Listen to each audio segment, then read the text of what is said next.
This is not so much the budget build anymore, so I do have to kind of craft and create a new name and a whole new theme for this truck.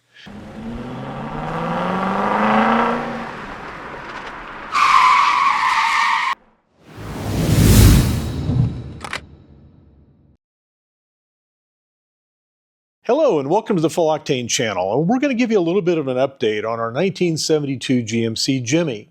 A few weeks ago we purchased this 1972 GMC Jimmy. I'll say we rescued it because it was kind of a barn find rescue. It was in a little rough condition, didn't have a motor, didn't have a transmission. It did have a full drivetrain under it with a transfer case. A lot of the body metal had been replaced, so I initially thought, let me go and buy about $5,000 worth of metal parts, rebuild this existing body, and get this thing on the road, kind of on a budget. I started planning my build, and I started thinking about the things I wanted to do in this build. And some of the things that I wanted to do were a little higher end than a rust-to-road project. It really came down to me not wanting to do the extent of body work that it might require and to deal with rust. I have a fairly clean facility here. I'm not really equipped to deal with rust and blasting, grinding and welding. So I made the very expensive decision to purchase a brand new body. And I've already put money down on it. The guys in Bowling Green at Repla Classics are the ones who are going to build me a complete new body. Their price for a complete body starts at $17,000. They will flatten the firewall out for another $750. And since I'm going to rebuild this complete chassis, get it a complete roller, take it up to them, and they're going to mount the new body on the chassis. So all I have to do is bring it back, do a little bit of body work, prep work, and paint the body.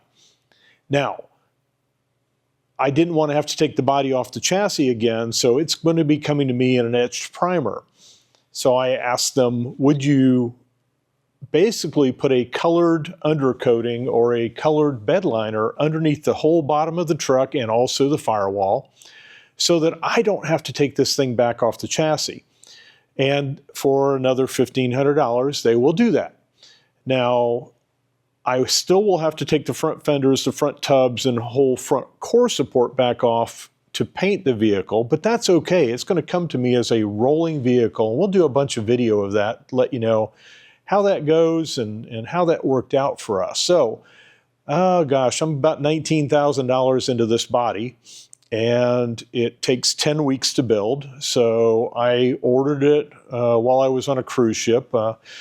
Part of this was I was on a cruise ship for 9 days, and I had a lot of internet time, and I started, surfing the internet, ordering parts, building my parts list, building my budget, and I secured a Crate LS3, a 495 horsepower LS3. I ended up finding that for $9,100, brand new, complete. And that gave me the thought process of, okay, well, now I'm going to have to mate it to a 4L60 transmission so that I can get the advanced adapter to tie that to my new process 205 transfer case. So now I bought the motor. That was the very first thing that I bought while I was on the cruise ship. I bought a motor. Then I needed to build a transmission. And I need to not only build a normal 4L60E, but I have to build one to support at least 500 horsepower. So Shannon, my transmission guy, is building me a transmission to support 500 horsepower, complete transmission. I'm going to be about $1,800 into that. Plus $450 for a torque converter. We'll still work on what stall we want to put in this. And then I started thinking, okay, what are the next steps? Well, the transfer case probably needs to be re-bearinged. So $500 plus bearing, so just under $1,000. I now have the transfer case brand new. And it just started rolling and rolling and rolling, and I got to thinking, well, I'm doing so much new stuff and I'm doing it in such an upgraded fashion. I don't plan on selling this vehicle, but if I ever did sell it, I really need to go to that next level with the body to be able to command the kind of money that these things are bringing. And this body still does have some surface rust inside the cowl. Even though the doors are new, they sat outside for a while, got bird's nest in there, so there's some surface rust in the bottom of the brand new doors under the E-coat. And so I got to thinking, I just don't want to have to be chasing rust after I do a really nice paint job on this. So it now is going to get the complete body. I sent the front and rear axles off to be rebuilt. Seth at Rings and Gears is doing my axle set for me. I did not have a positive traction in the rear. I did not know what gear set I had. Turns out that this Blazer had a 307 gear, which was insane. I guess maybe if you got a manual or maybe an automatic 3-speed, that may work okay. I am going to put basically 33-inch tall tires on this at a stock ride height. So I now am going with a 410 gear and a posi unit in the back. That will be done Wednesday. I've gone through, sanded the whole chassis down. We've put POR 15 on the chassis, did the same thing on the springs behind me. Tomorrow, once I get new bolts for the springs, I'm getting all new grade 8 bolts, I'm going to put the springs on and then flip the chassis back over and have it ready so when the differentials are here, I'm ready to put this thing on wheels. Now, this is not so much the budget build anymore, so I do have to kind of craft and create a new name and a whole new theme for this truck. Originally, I went into this thinking this truck was going to be red and white, two-tone red and white. And I've got a picture here. I saw this one truck. It looked gorgeous. I was like, oh my gosh, that's the color. Then a few more days and I would see another color and another color. And then I came across this one build that went out to Barrett-Jackson that was kind of a turquoisey blue and white. And I fell in love with that color. The builder claims he did not have the color code for it. So I found the next best color, which was Cruise Night Blue from TCP Global. Bought a gallon of that. We're going to take one of the old fenders. We're going to spray out the blue and white metallic and see how it looks. And if it looks good, that's the color going on this. So a lot of cool stuff going into this truck. And I'll run down the list here. So we've got a Crate LS3, 495 horsepower. That's the heart of the vehicle. A built 4L60E automatic transmission, a new process 205 gear transfer case, bulletproof transfer case. Have a 12-bolt rear end. I have a Dana 44 front end. That is going to be the base of the drivetrain. My plans and budget, and I've already purchased a new steering box. I'm going with a tight ratio steering box from Redhead. So typically this has a 4-turn lock-to-lock steering box.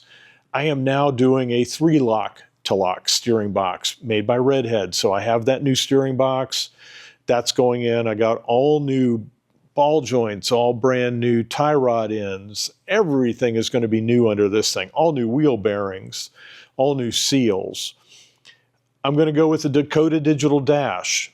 I am going to, and it's going to be a factory looking one. I don't want any of the Restomati looking ones. I am going to go with Vintage Air. So I'm going to have a Gen 5 Vintage Air system in here. I'm going to do a retro radio. It's going to look like a period radio, but it's not going to be a period radio. Going to do Raptor bed liner in the whole inside of the vehicle to match the outside of the vehicle color. Then I am going to carpet it with an ACC carpet kit that will be color matched to the body color of the vehicle. I'm leaning heavy toward doing some seats from TMI again.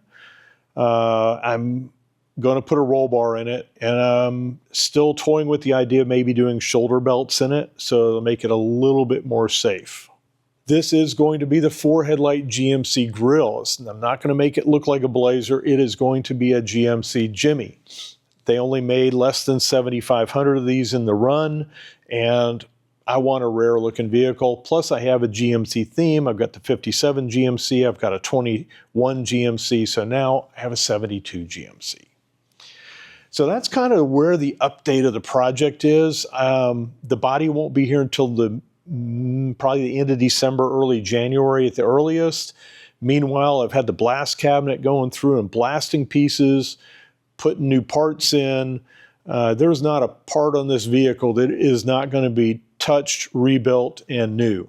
So when this thing rolls out of my garage, it's going to be basically a 2026 1972 GMC Jimmy. So stick around for the ride. This is going to be a really cool one. We got a lot of fun stuff coming up, a lot of how-tos, a lot of stuff I couldn't find videos on, I had to figure out, so I'm going to make some videos. So thanks for being with us at the Full Octane Lodge out here.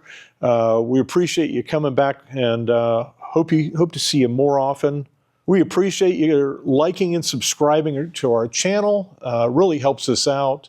And don't forget to live the full octane life. Oh, wait, I almost forgot. Our legal team made me promise to display this disclaimer before we ended the video. Please take a moment to read it before you make any buying decisions.